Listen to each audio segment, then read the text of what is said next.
सर्वप्रथम मी माझा परिचय करून देतो. माझं नाव Baliram Baburao Nagwe, Grotech agri science company प्रतिनिधी. सर्वप्रथम तुमचा परिचय करून द्या. नमस्कार सर. नमस्कार. रावसाहेब तेजराव वनाटे, राहणार पिंपळगाव सुद्धा, तालुका भोकरदन, जिल्हा जालना.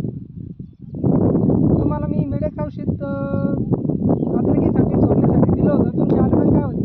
अडचण काही नाही, आमचे जे ही भूम आहे खालचे हां बसलेले होते, पिवळा पाना होता, तो घेत होते वर. हां हां.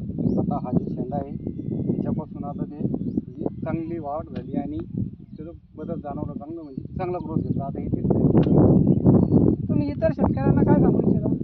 असं सांगू शकतो आम्ही की बुवा आमची अद्रक बसलेली होती, तो म्हणजे हे आता जे दिसतं हा आहे, तर हे असं जे होतं तर हे खाली हे होतं. आता फुटवे पण वाढले, कलर पण आला, त्याच्यानंतर तिने वाढ चांगली घेतली. बरं बरं.